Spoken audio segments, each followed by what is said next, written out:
We left off here yesterday talking about detritivores, herbivores, all that good things. Today we're going to talk about, so that's what they eat. Now we're going to talk about how they eat those things. Shrimp. Shrimp. Filter feeders. Filter feeders, yeah, absolutely. Sponges are filter feeders. Whales. Some whales. Mm-hmm. Doesn't that count? Mm-hmm. Well, actually, that's a little bit more mass feeding, but Smart enough. smart enough. So, different ways that animals eat. They can eat via suspension, via deposit, or via fluid or mass. We'll talk about each of these. But animals have a lot of different mouth parts that they've adapted to these four strategies to be able to eat these different ways here.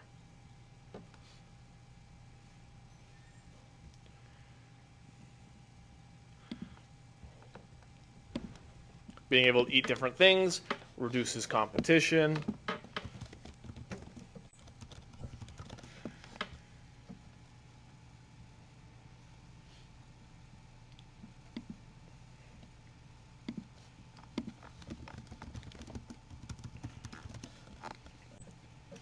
Okay, so your suspension feeders, Aubrey, are things that are eating organisms that are suspended in water. So they're sucking in a whole bunch of those things, taking out the good things, and getting rid of the bad things. So I guess you could call whales suspension feeders. They're just mass suspension. They're just very big, yeah. Your deposit feeders, they are burrowing or moving through sediments, through deposits, and eating those there. I was gonna say angel sharks, but angel sharks go underground. What's the one fish? It's in aquarium. You can put it in an aquarium, and they literally just like clean up the tank to do that exactly. I don't know. There's I want to know, because I want one for my aquarium. Oh, we had one. It's a. It looks like a catfish. Yeah. Oh, a pleco? No. And they vacuum it? Yeah. They like stick their face in the bottom of the... Yeah. Because I also had a pleco. He was huge. There's different types of plecos. They have different strategies. Fluid feeders are eating some kind of fluid, whether that is nectar or think like a hummingbird here. And then mass feeders are eating like solid mass. Like what we think of when we think of us. We're mass feeders. What kind of feeder is he? Mass feeder. What about him? I don't know. Yeah, but they have a lot of different variation here between the two of them. This guy eats mostly meat, so he's a carnivorous mass feeder, and this guy's a herbivorous mass feeder. Excuse me. Wait, they don't eat meat though? He's more probably an omnivore. I was gonna say, Yeah, he's probably an like omnivore. worms, technically. Right. This guy here, he's hunting. He's a carnivore. Same thing as this guy here. He has a little bit different beak going on here. Remember we talked about. He's an herbivore because he's eating those. Yeah, he's eating those pine cones there. I love how we see a new bird like lately. What about this one? Hummingbird, fluid feeder. Fluid You feeder. said that. Oh, I did say hummingbirds. He is a very chonky boy. Yeah, yeah. But this is not just a trend that we see in the birds. We also see it in things like Wait, the what's fish. Their tongue thing called? What's that? What's their tongue thing called again? The proboscis. That's more like for Yeah. moths and stuff. That's right. Yeah, I like that. I like that a lot. Just put it on every door then. Just that one. Just every single one. I like that. So, looking at these fish here, we've talked a lot about birds, but these guys have lots of different feeding strategies. Which one are you looking at? The bottom feeder here? Yeah, he looks so stupid. He looks like he's like a sensei, like he's going to teach you karate or something. Yeah, yeah. So suspension feeder here. Here is an example here of a barnacle. He is capturing that food out, filtering it, eating it. Your fluid feeders are things like those moths we talked about. We were talking about our pollination there, where they suck up or mop up liquids and then digest them. Mass feeder, big chunks of food, putting it in your mouth, eating it up. And then deposit feeders are going through here and getting all the good stuff out of that inorganic stuff. Could that also be considered? Well, don't clownfish do that? Clownfish do that a little bit, yeah, absolutely. And when we say like the sea cucumber here does this, an animal doesn't have to just do one. It can do more than one. It can be a mass feeder most of the time, and then also be some kind of other feeder as well. So it is not uncommon for them to have more than one feeding strategy. Just depends on what they eat. Would you consider humans drinking milk as fluid feeders? I would not. Because we get nutrients from milk. I would consider an infant drinking milk a fluid feeder, because that's what his primary thing is. But yeah, we definitely get those. We have those too for sure, right? I just had some, drinkable yogurt for lunch, so that is definitely a fluid feed there. Wait, you got your body stuff? Yeah. Yeah. Love those things. They're so good. They're good for my little tummy. Little tummy. EB.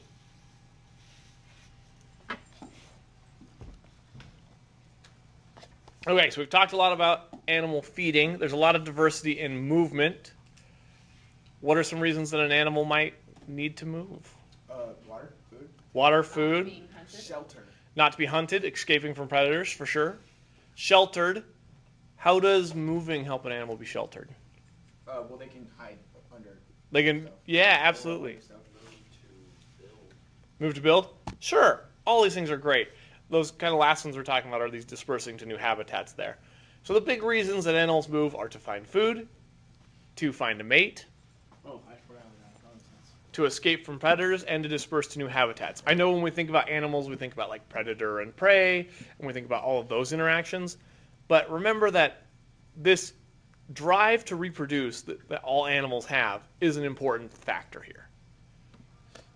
So here's a guy hunting there. More birds there for you, Aubrey. These guys are moving there to mate. You got the male here. He's very pretty. You got the female. She's also pretty. She's just not very extravagant there. I like her little eyeball. Her little white circle there. Yeah. We can escape from predators here, or get to new habitats. They can move around and find new food. Bird. I should start a daily bird counter. Bird. How many birds can we find in one? Last time I taught this class, we had a running joke about birds too. The burb. So lots of strategies for movement, but most of them come down to what kind of limb these guys have. They can have lobe-like limbs, Should we like write that down? this velvet worm. You absolutely can write this down. You have jointed limbs like arthropods. You have these polypodia, which are these like little legs on the end here. You got tube feet, you got tentacles, you got legs, you got arms. While you guys are scribbling that down, I'm going to get this link going here. But there's lots of different ways that we move. We've built whole body plans around being predatory or being a prey species, being fast so that you can escape.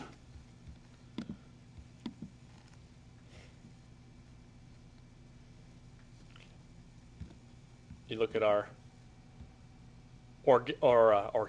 aquatic mammals. I mean, they still move the same way that the terrestrial ones do. They just took that toolkit and adapted it to living in water.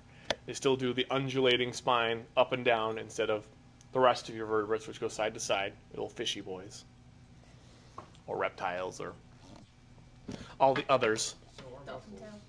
our muscles are just Yeah. the actual thing pulling is the tendons. So your muscles are pulling because they shorten. Right, but they're pulling They have to pull on something onto the tendon, which is connected to the bone. What is a muscle? Is it just a liquid? Is it Muscles are, and this is more like an anatomy question, but we'll talk about it. So muscles are long fibers, and then when they activate, they shorten. right? Is it from heat, liquid? Is it Usually from the nervous system. So once we got the you have nerves that run through it? we needed nerves so that we could have muscles so that we could contract them when we think about it. And some of them are voluntary and some of them are involuntary. Like your heart doesn't you don't get to stop that muscle moving. But yeah, it's doing the same thing too. It's contracting too. It's getting smaller, and then when it relaxes, those tendons and those bones pull it back long again. That's why when you flex your bicep, you're not actually flexing this muscle. The one underneath of it is flexing, and it's pushing that one up. Oh, dude, that's metallic. Yeah, yeah. Anyway, let me pull this over here. This is to talk more about the hydrostatic skeleton. It's kind of the concept that you guys are usually least familiar with here in the movement world. Make sure I have all my audios on. Hydrostatic skeletons involve something water inside and something usually muscle and connective tissue around them. Water is not very compressible, so if we take something that's enclosing water and we squeeze it in any dimension, that if we make it narrower, we have to make it longer. We make it extend. If we squeeze it this way, we have to make it fatter. Imagine that we have something simple with a hydrostatic skeleton like this. If we make a cut through it here, and we look at that circle, we'd find circular muscles around the outside of the circle, and we'd also be cutting through longitudinal muscles. The longitudinal muscles looks like this because we're cutting through them. The longitudinal muscles would be going this way. Each of these is a muscle cell, and the circular muscles would be like that. So if we have a hydrostatic skeleton, if an animal has a hydrostatic skeleton and we contract circular muscles, it has to extend. Those cells get shorter and fatter, they put pressure on the fluid, and that makes it extend. To contract the whole animal, we need to contract all of the longitudinal muscles at once. So if we contracted all of the longitudinal muscles, we'll retract. For a more complex shape, you have to consider each part individually. To bend a tentacle, contract just these. To stretch a tentacle, contract the circular muscle. To shorten the whole animal, shorten all of the longitudinal muscles at once, and we'll wind up with a shorter, fatter animal. Let's solve a couple of problems. What if we want to contract the body, bend to the right, and extend tentacles all of the time? Here's our Nidarian. We want to contract the body, we want to bend it to the right, and we want to extend the tentacles. Well, to do that, we would need to contract longitudinal muscle in the body, and to get a bend, we'd want to contract these more strongly. To extend the tentacles, we'd want to contract circular muscle. So if you were going to show this in a sketch, if you started with just what's in black here, what you'd want to draw is a bend, and you'd want it shorter and fatter, and you'd want the tentacles to be longer and thinner. And to show that, you would show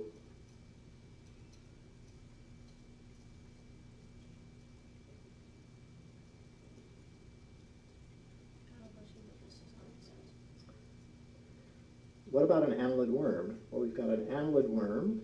Maybe it's in some hole, and we want it to expand the posterior.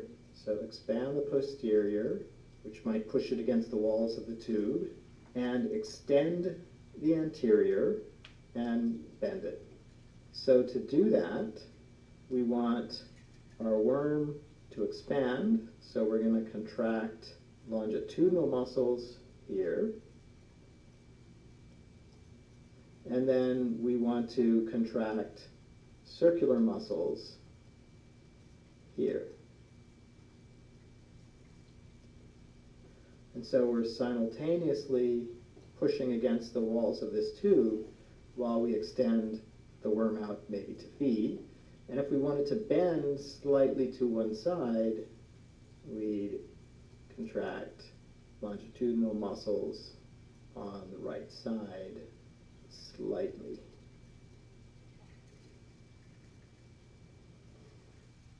Once everything's perfectly organized, I'll start working on my thesis. Grammarly? Thanks, Grammarly. Bye, Grammarly. Okay, so any questions on that one? I just needed that in like 3D. In 3D. So the important thing there is if you're pushing inward, it's going to go up. It's going to go wherever the pressure isn't. Like a balloon. Like a balloon. Just like a balloon. So when you think of like a water balloon and you're like slip it and slide it, if you squeeze it, it gets longer. If you stretch, or if you push it in from the sides, then it gets fatter on those sides, but then longer on the axis. Same thing for worms there. The important thing there is now that we have muscle and we have nervous system, we can actually start to cause movement in really simple structures. Like if you think like a water balloon-esque thing, like that's not super complex. With a bone in it. Right. And especially if you're in an aquatic environment, that's enough movement for you to be able to walk. Because you already have water pushing you up, and so you just get a little bit extra. You could bend and move those little legs and do things. For animals, we have both sexual and asexual reproduction. If they are doing only asexual reproduction, they will use mitosis. So what will all the cells be if they use mitosis? Diploid? They'll all be diploid. And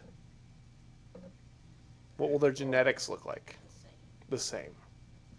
Or they'll use only sexual reproduction, then they use just meiosis. This is like humans. We just use meiosis. We have sperm cells, egg cells. Those have different genomes that are then mashed together to form one creature. And then for animals, we also have species that will do both. Where they'll do mitosis asexually, and they'll do sexual reproduction with meiosis.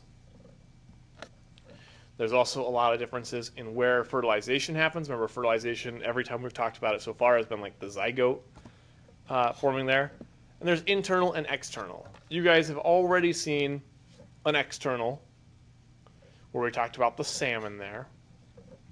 You said mitosis was diploid? Mitosis is diploid, one end, because you have a whole genome, 2 copies of each chromosome. When we have meiosis, that splits it down into 1 copy of each genome, and it's haploid.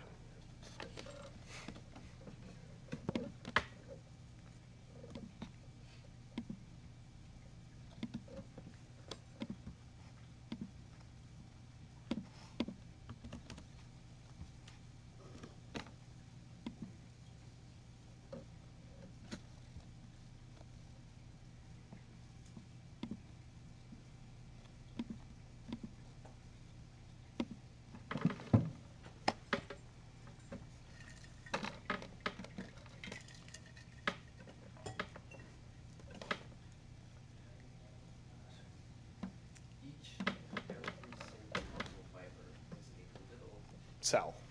No, each like strand is this just long, fluid-filled with a nerve in the middle, and it's itty-bitty little cells that are specialized at contract. In these guys, yeah. The strands have little tiny cells amongst them, yeah. Each strand of muscle is hundreds of cells. Right. So when you want to stretch that muscle, all of them contract together. Right. And so it's each fiber of your muscle in one muscle. Mm-hmm. Each fiber of your muscle is basically a tube. Yes, and it has a nerve attached to it. Not in it. Not in it. So it's the nerve here, and then there's space in between it and the muscle. And when the nerve sends signal, if it's strong enough, then the muscle contracts. That's why, like, when you get a reflex, there was enough to contract that muscle even though you didn't think about it. Let me pull these little sea slugs over here.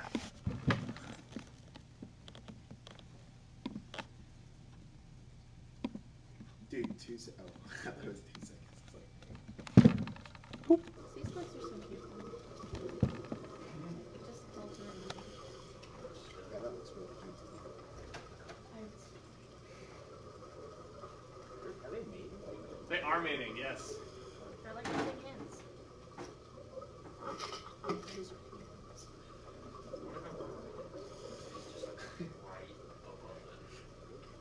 It's a little invasive, don't you think?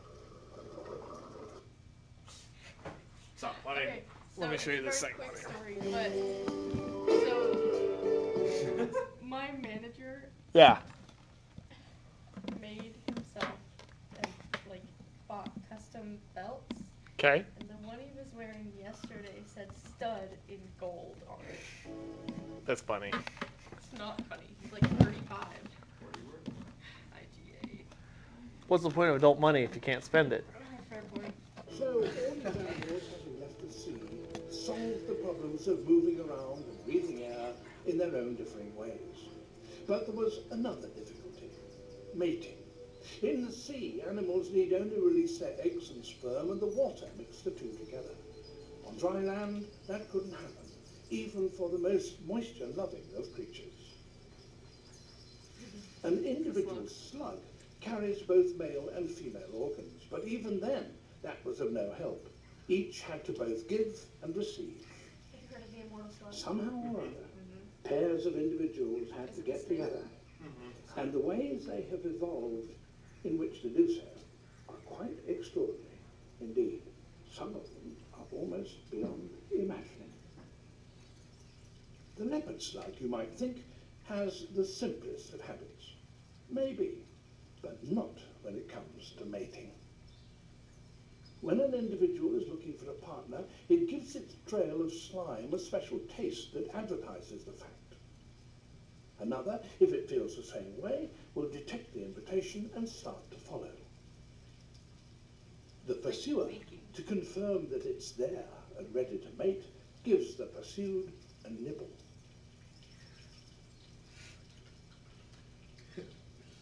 The leader heads upwards. An overhang is what's needed.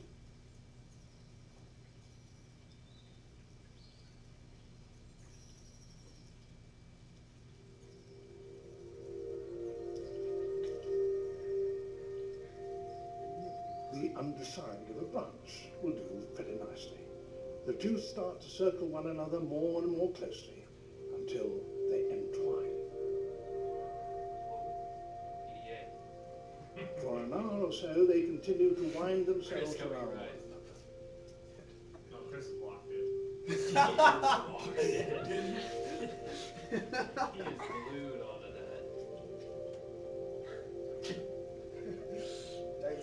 Then suddenly, the pair release their hold on the branch and start to slide downwards on a rope of mucus. Spider-Man! Literally, Spider-Man. Slugman. The unsung superhero.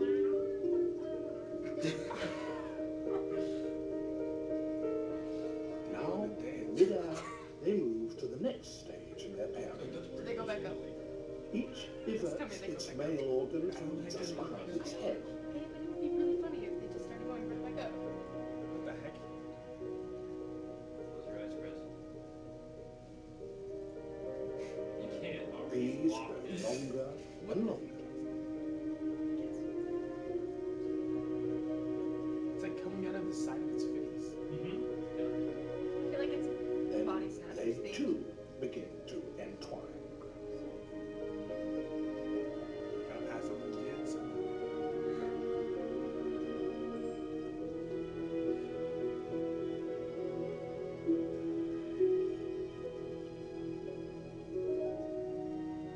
That's disgusting.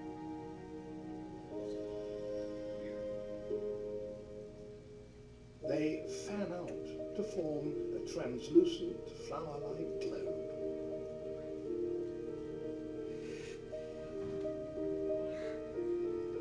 That tells me they're gonna go right back up. And now, at last, sperm passes from one slug to the other. The transfer is complete. Each has been fertilized.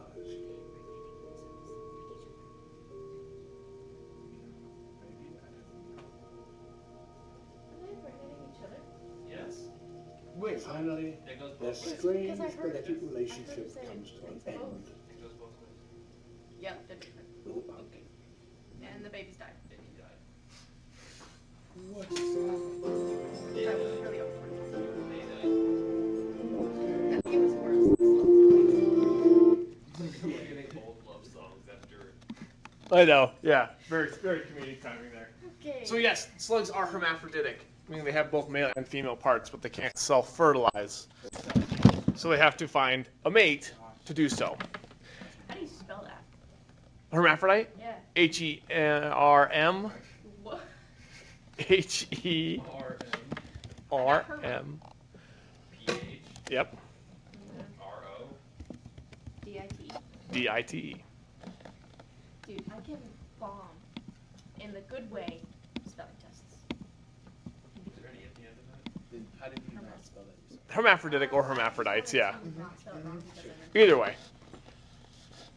So the reason that to be a hermaphrodite, the evolutionary advantage it gives you is you only have to find, if you both have both parts, you only have to find one other member of your species to mate. Oh, so you In don't a have to mating go find a season. male or a female. Mm-hmm. You So like both, zebra? you just have to find each other, right? This contract? Mm-hmm. Wait, what? Can I What get a is it? definition? No prenup? Or Of hermaphrodite? I know you just said It means having both male and female reproductive parts. That function.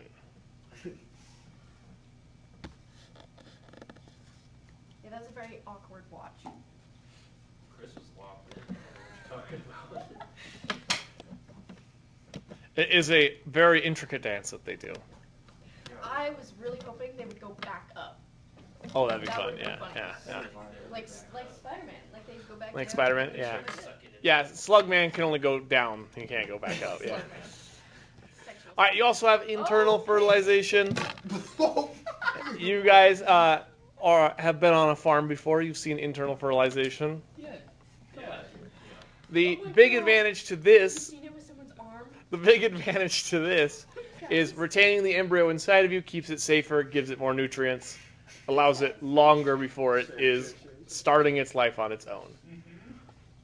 All right, here's some more pictures of some slugs. This is taken on the U of I campus there. That's wild. You wanna So- see Is there a slugs third mating, slug? Chris? What's that? Was there a third slug in that first photo? No. What's up there? It's like yellow. He's just watching. All right, so another thing that we talk about when we talk about reproduction of animals is the site of embryo development.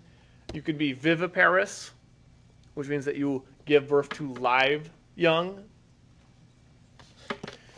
So in this, you retain the embryos inside of the female's body during development, and then they are given birth live. Some sharks, absolutely. Seahorses. Yeah. Except it's the male. Yeah, yeah. Did orders. Viviparous.